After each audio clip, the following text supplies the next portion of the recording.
Vous êtes-vous déjà demandé si Noël est célébré de la manière qui plaît réellement à Dieu? Et si je vous disais que beaucoup des traditions que nous suivons aujourd'hui risquent de nous éloigner de l'essence véritable de cette fête sacrée? La réalité, c'est que Noël, tel que nous le connaissons, est souvent noyé dans le consumérisme et les distractions, tandis que le véritable but, célébrer la naissance de Jésus-Christ, notre Sauveur, est oublié. Êtes-vous prêt à découvrir comment redonner à Noël tout son sens spirituel et transformer cette fête en une expérience de foi profonde et renouvelée? Aujourd'hui, nous allons dévoiler des vérités méconnues sur Noël et partager avec vous comment vivre cette période d'une manière qui glorifie véritablement Dieu. Ce que vous allez apprendre ici pourrait changer votre vie spirituelle à jamais. Alors restez bien jusqu'à la fin, car chaque détail compte. Mais avant de commencer, j'ai une demande spéciale pour vous. Saviez-vous que la majorité des personnes qui regardent nos vidéos ne sont pas encore abonnées à cette chaîne? Si vous appréciez les contenus qui nourrissent votre foi et révèlent les vérités profondes de la parole de Dieu, abonnez-vous dès maintenant et activez les notifications. Ne manquez aucun des prochains contenus qui pourraient impacter votre vie et celle de vos proches. Alors, êtes-vous prêt à commencer cette transformation spirituelle? Noël, cette période lumineuse de l'année, devrait être un moment pour célébrer la naissance de Jésus-Christ, un événement central dans l'histoire de la foi chrétienne. Pourtant, combien d'entre nous ressentent encore cette profondeur spirituelle lorsque les décorations scintillantes et les achats frénétiques remplissent nos journées? La Bible, dans Luc 2,11, nous rappelle que ce jour est né un Sauveur, qui est le Christ, le Seigneur. Cependant, dans notre monde moderne, cette vérité semble s'effacer derrière le tumulte des festivités laïques. Pourquoi avons-nous laissé le consumérisme prendre le dessus sur la foi? C'est une question que chaque chrétien... Quand on regarde Noël aujourd'hui, il est fascinant de constater à quel point cette fête s'est métamorphosée au fil des siècles. À l'origine, elle marquait exclusivement la naissance de Jésus-Christ, un événement central pour tous les chrétiens. Pourtant, certaines des traditions que nous associons à Noël, comme l'échange de cadeaux ou les sapins décorés, ne trouvent pas leur origine dans la Bible, mais dans des pratiques païennes, intégrées à la culture chrétienne au fil du temps. Cela peut sembler surprenant, mais cette adaptation pose une question essentielle. Ces traditions enrichissent-elles ou diluent-elles le message sacré de Noël? L'histoire nous montre que le choix du 25 décembre comme date pour célébrer la naissance de Jésus n'est pas aléatoire. Les chercheurs s'accordent à dire que cette date a été influencée par la Saturnale romaine, une fête païenne marquant le solstice d'hiver. L'Église, à cette époque, cherchait à christianiser ces pratiques pour orienter les âmes vers Dieu. Bien que ce choix stratégique ait permis de toucher un plus grand nombre de personnes, il a aussi ouvert la porte à une confusion entre les traditions spirituelles et culturelles. Ce n'est pas un hasard si l'apôtre Paul, dans Colossiens 2,8, avertit « Prenez garde que personne ne fasse de vous sa proie par la philosophie et par une vaine tromperie, s'appuyant sur la tradition des hommes. » Face à cette réalité historique, il est légitime de se demander « Les traditions modernes, comme les cadeaux, détournent-elles les chrétiens du véritable message de Noël ?» Après tout, Jésus n'a jamais cherché à attirer l'attention sur des symboles matériels. Au contraire, sa naissance dans une étable illustre l'humilité et l'amour inconditionnel de Dieu pour l'humanité. Pourtant, ces pratiques, bien qu'adaptées, peuvent aussi être des opportunités de rappeler le sacrifice de Christ. Par exemple, donner un cadeau peut symboliser les dons des mages à l'enfant Jésus, Matthieu 2,11, à condition que cela soit fait dans l'esprit d'offrir avec un cœur sincère et non par obligation sociale. Le rôle de l'Église est crucial pour guider les croyants à travers cette complexité. Si certaines traditions ont des racines païennes, l'Église enseigne que ce qui compte, c'est l'intention derrière chaque acte. Récemment, de nombreuses paroisses ont introduit des programmes éducatifs pour expliquer la signification chrétienne des traditions de Noël. Ces initiatives rappellent aux fidèles que tout ce qui est fait doit être pour glorifier Dieu. 1 Corinthiens 10, 31. Après tout, même un simple sapin peut devenir un symbole de foi si on lui donne un sens, comme l'arbre de vie éternelle offert par Jésus-Christ. Cependant, Il reste une tension entre les célébrations festives et le message spirituel. Dans un monde de plus en plus sécularisé, l'Église se retrouve parfois critiquée pour maintenir des traditions considérées comme désuètes. Pourtant, ces traditions, lorsqu'elles sont bien comprises, peuvent devenir des ponts vers une compréhension plus profonde de la foi. Par exemple, au lieu de simplement décorer un sapin, pourquoi ne pas y ajouter des versets bibliques ou des symboles rappelant la vie de Jésus? De cette manière, ce qui était autrefois un symbole païen devient une opportunité de témoignage. Alors, comment les croyants peuvent-ils concilier foi et tradition sans compromettre le message sacré de Noël? Une première étape pourrait être de redéfinir leurs priorités. Au lieu de se concentrer sur les cadeaux ou les festins somptueux, ils pourraient consacrer du temps à méditer sur l'amour de Dieu manifesté en Jésus. Après tout, Noël est un moment pour contempler le mystère de l'incarnation, où la parole a été faite chair, et elle a habité parmi nous. Jean 1er 14. En réorientant nos pratiques vers ce message, nous pouvons transformer des traditions culturelles en outils puissants pour glorifier Dieu. À chaque Noël, les églises s'illuminent pour célébrer la naissance de Jésus-Christ. Mais un phénomène préoccupant assombrit cette joie, le déclin de la participation religieuse. Autrefois, la messe de minuit symbolisait un moment de communion sacrée, un pont entre la foi personnelle et la communauté. Aujourd'hui, de plus en plus de chrétiens choisissent d'y renoncer, privilégiant des célébrations sociales ou familiales. Selon une étude de Lifeway Research, 41% des croyants admettent ne pas participer aux célébrations religieuses de Noël. Cette tendance, bien plus qu'une simple statistique, reflète une crise profonde de la foi et de la transmission spirituelle. Pourquoi cette désaffection? L'une des raisons pourrait être le rythme effréné de la vie moderne. Entre les préparatifs de fêtes, les achats compulsifs et les engagements sociaux, il est facile d'oublier le vrai sens de Noël. Dans Matthieu 6,33, Jésus nous exhorte à chercher d'abord le royaume de Dieu et sa justice. Pourtant, cette priorité semble inversée pour beaucoup. Noël, au lieu d'être un moment de dévotion, devient une période d'épuisement. C'est une perte tragique, car la messe de Noël offre une opportunité unique de se connecter avec Dieu dans un esprit de gratitude et de renouvellement. Ce phénomène est particulièrement marqué chez les jeunes générations. Nombre d'entre eux perçoivent les célébrations religieuses comme déconnectées de leur réalité. Une enquête récente montre que seulement 12% des jeunes catholiques considèrent Noël comme un événement exclusivement religieux. Ce chiffre alarme, mais il ne condamne pas. Il souligne plutôt un besoin urgent de réinventer la manière dont l'Église engage les jeunes. Peut-être est-il temps d'adopter des approches plus interactives, comme des ateliers de réflexion sur la foi ou des représentations vivantes de la nativité pour captiver et inspirer les cœurs. Pour les familles chrétiennes, le défi est de taille. Comment réintégrer le sens sacré de Noël dans leur quotidien? Une solution pourrait être de créer des traditions familiales centrées sur la foi.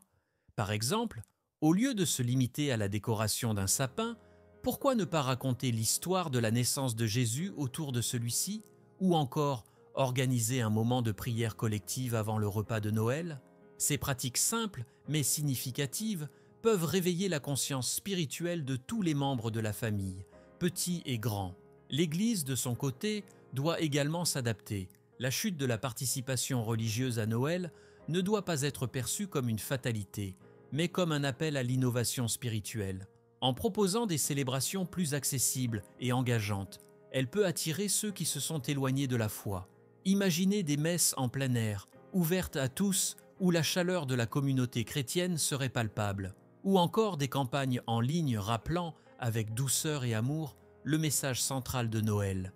Dieu s'est fait homme pour sauver l'humanité. Jean 3,16. Enfin, il est essentiel de se rappeler que la foi ne peut être imposée, mais elle peut être inspirée. Noël est une occasion précieuse de raviver cette flamme dans les cœurs, non par des obligations, mais par des témoignages vivants de l'amour de Christ. Chaque croyant, par son exemple, peut devenir un ambassadeur de la vraie signification de cette fête. Alors que les chiffres semblent sombres, il reste une lumière, car Dieu n'abandonne jamais son peuple. La question est, comment chacun de nous répondra-t-il à cet appel? La modernité, avec ses promesses de progrès et d'innovation, a transformé de nombreuses facettes de nos vies. Noël, autrefois une fête imprégnée de spiritualité, n'a pas échappé à cette transformation. Aujourd'hui, cette célébration s'apparente souvent davantage à une frénésie commerciale qu'à une commémoration de la naissance de Jésus-Christ. Les lumières éblouissantes des vitrines et les campagnes publicitaires incessantes tendent à étouffer le message d'humilité et de salut que porte Noël. Cette situation soulève une question cruciale.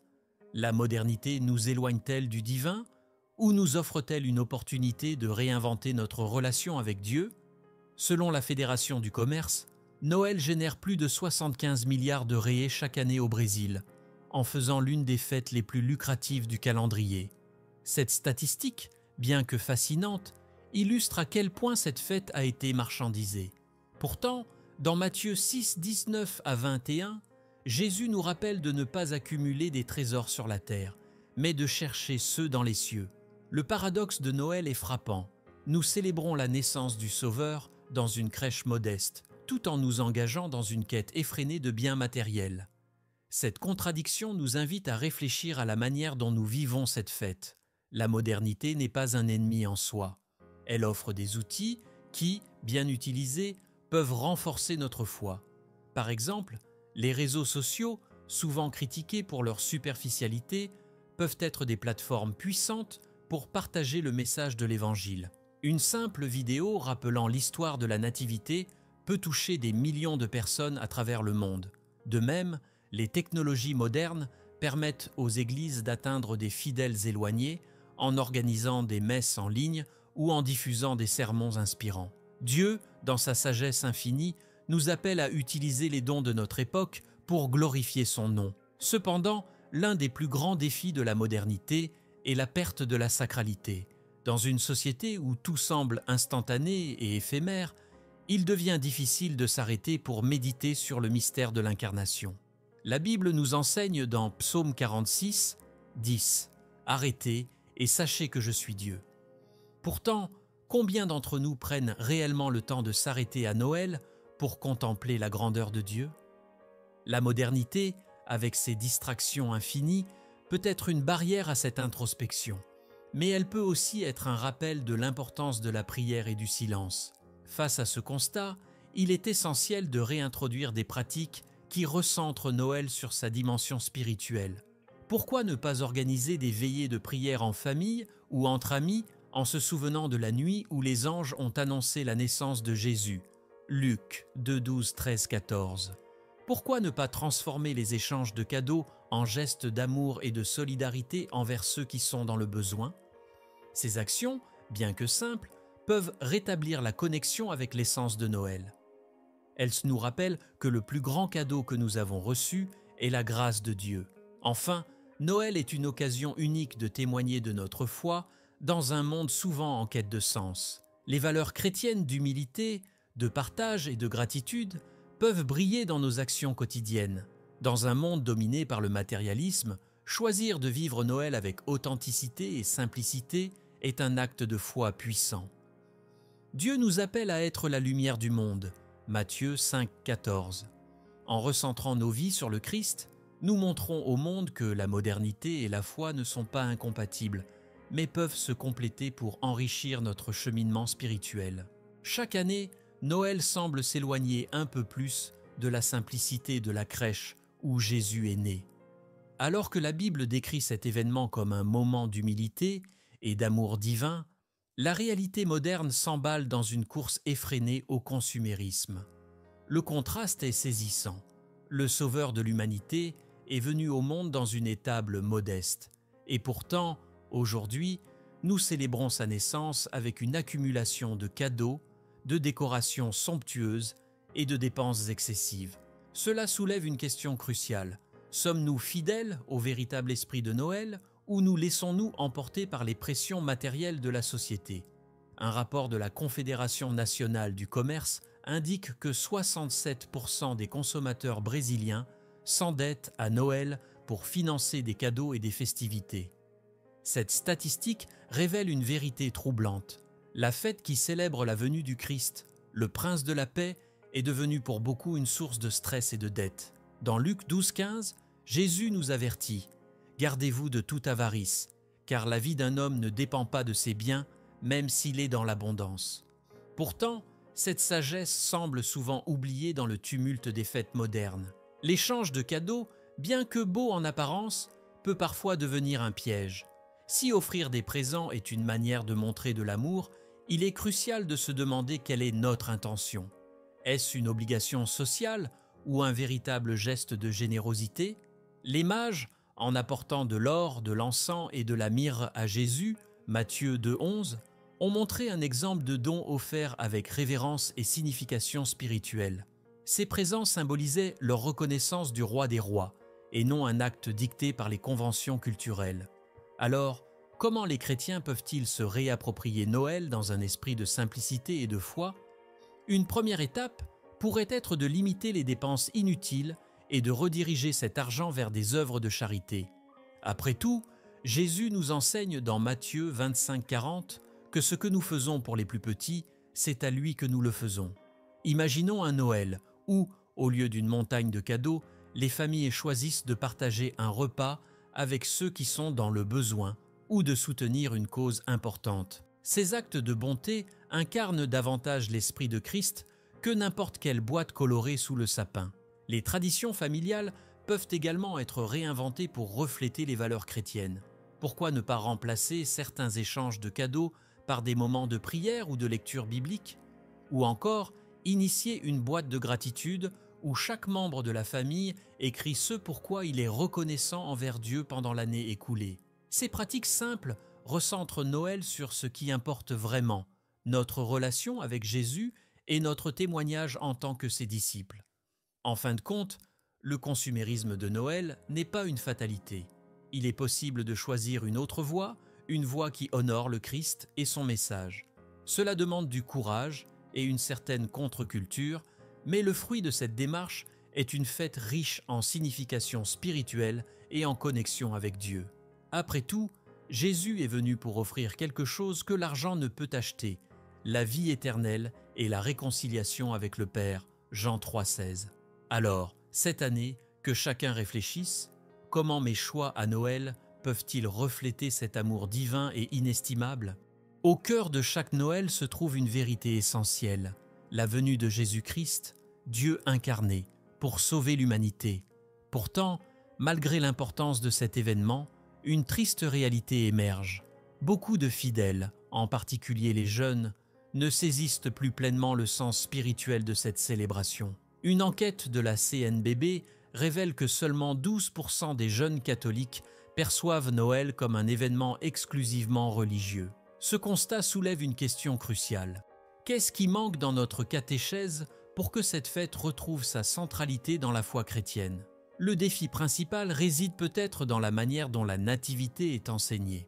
Dans de nombreux contextes, elle est présentée comme une simple histoire, dépouillée de sa puissance théologique et de ses implications pour la vie quotidienne. Pourtant, la naissance de Jésus est bien plus qu'un récit de circonstances. Elle est le fondement de l'espérance chrétienne.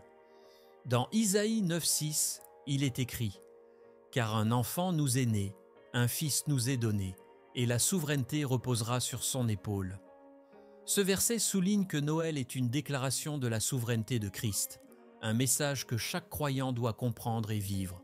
Pour restaurer cette compréhension, il est essentiel d'intégrer des approches pédagogiques innovantes dans l'enseignement religieux.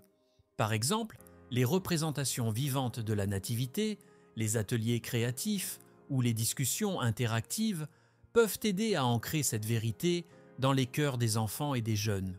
Plutôt que de se contenter de réciter des faits, l'Église pourrait encourager une immersion active dans l'histoire de Jésus, permettant ainsi aux fidèles de ressentir l'émotion et la signification de sa venue. En combinant enseignements traditionnels et méthodologie moderne, on peut inspirer une nouvelle génération de croyants profondément enracinés dans la foi. Un autre aspect souvent négligé dans la catéchèse est la connexion entre Noël et les autres moments clés de la vie de Jésus. Beaucoup célèbrent sa naissance sans comprendre comment elle préfigure sa mission, sa mort et sa résurrection. Dans Jean 1,14, il est écrit « Et la parole a été faite chair et elle a habité parmi nous ». Ce verset nous rappelle que l'incarnation est la première étape d'un plan divin pour la rédemption de l'humanité. Relier Noël à Pâques, par exemple, pourrait aider les fidèles à voir cette fête non pas comme un événement isolé, mais comme une partie intégrante du dessein de Dieu. Il est également crucial d'encourager les familles à jouer un rôle actif dans la catéchèse de Noël. Les parents, en tant que premiers éducateurs de la foi, peuvent initier des traditions centrées sur Jésus à la maison. Lire ensemble des passages bibliques, prier autour de la crèche ou même discuter de la signification spirituelle de leur décoration de Noël sont autant de moyens de renforcer la foi des enfants. Deutéronome 6:7 nous exhorte à enseigner la parole de Dieu à nos enfants dans la maison et en chemin. Ce commandement reste essentiel pour transmettre l'héritage chrétien. Enfin, l'Église elle-même doit se renouveler dans sa mission éducative. Les programmes de catéchèse doivent non seulement transmettre des connaissances, mais aussi inspirer une transformation spirituelle. Cela nécessite un investissement dans la formation des catéchistes, qui doivent être équipés pour communiquer non seulement avec compétence, mais aussi avec passion et foi.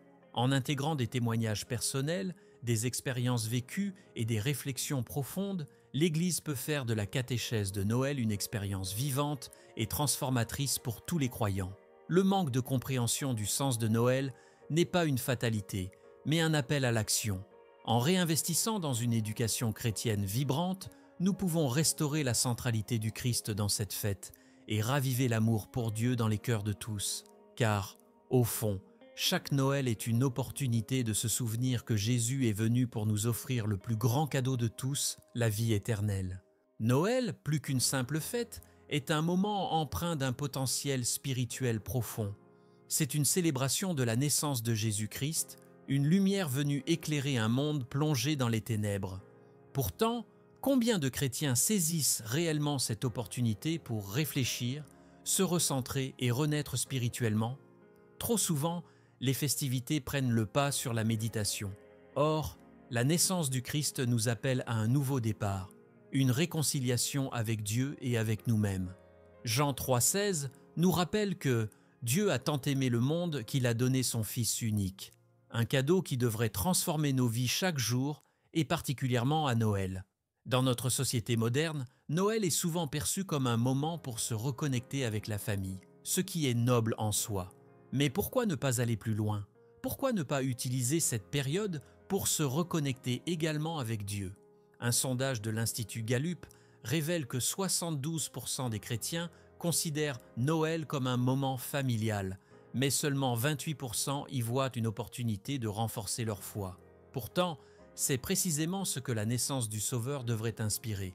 Un retour à l'essentiel, à une vie centrée sur la parole de Dieu et guidée par la foi. Cette renaissance spirituelle peut commencer par des actes simples mais significatifs. Par exemple, pourquoi ne pas intégrer la lecture de la Bible dans les traditions familiales de Noël? Lire Luc 2:1-20, qui raconte l'histoire de la Nativité, peut être une manière puissante de recentrer nos pensées sur la signification de cette fête. De même, la prière en famille peut devenir un moment de communion, une manière de remercier Dieu pour ses bénédictions et de lui demander de guider nos pas. Ces pratiques, bien que modestes, peuvent insuffler une nouvelle vie dans notre foi. Noël est également une invitation à la réconciliation. Comme Dieu nous a offert son pardon à travers Jésus-Christ, nous sommes appelés à pardonner et à aimer les autres. Dans Matthieu 5:23-24, Jésus nous enseigne que la réconciliation avec nos frères est une condition préalable pour offrir un véritable culte à Dieu. Utiliser Noël pour tendre la main à ceux avec qui nous avons des différends ou pour exprimer de la gratitude envers nos proches peut devenir une étape cruciale dans notre cheminement spirituel. Ces gestes reflètent l'amour du Christ et témoignent de la puissance de la foi. L'Église joue un rôle clé dans cette renaissance spirituelle. Les célébrations de Noël, qu'il s'agisse des messes ou des veillées, sont des opportunités pour les croyants de se rassembler et de se renouveler spirituellement. Mais au-delà des murs de l'Église, chaque chrétien est appelé à vivre Noël comme une mission, en apportant de l'aide aux nécessiteux, en partageant l'Évangile ou simplement en vivant selon les enseignements de Jésus. Nous pouvons faire de cette période un témoignage vivant de notre foi. Enfin, il est important de se rappeler que la renaissance spirituelle est un processus continu. Noël n'est pas une fin en soi, mais un point de départ. C'est le moment de prendre des résolutions spirituelles, de s'engager à prier davantage, à lire la Bible régulièrement, à aimer plus profondément. Dans 2 Corinthiens 5, 17, il est écrit « Si quelqu'un est en Christ, il est une nouvelle créature. Les choses anciennes sont passées. Voici, toutes choses sont devenues nouvelles. » Que cette promesse inspire chacun à utiliser Noël comme une opportunité de renaître, de se rapprocher de Dieu et de marcher dans sa lumière. Nous avons vu aujourd'hui comment Noël, une fête si précieuse, peut retrouver toute sa profondeur spirituelle en recentrant nos cœurs sur Jésus-Christ. Mais maintenant, je veux savoir, que signifie Noël pour vous? Partagez votre expérience et vos réflexions dans les commentaires, car votre témoignage peut inspirer d'autres à redécouvrir le véritable sens de cette fête. N'oubliez pas de vous abonner à la chaîne et d'activer les notifications pour ne rien manquer des prochains contenus qui continueront à enrichir votre foi. Ensemble, nous allons explorer encore plus de vérités bibliques et de réflexions spirituelles dans nos prochaines vidéos. Et surtout, ne partez pas tout de suite. Cliquez sur la vidéo qui s'affiche maintenant à l'écran pour continuer votre voyage spirituel. Elle contient une révélation essentielle que vous ne voudrez pas manquer. Je suis Olivier et je vous remercie de tout cœur pour votre présence aujourd'hui. À très bientôt.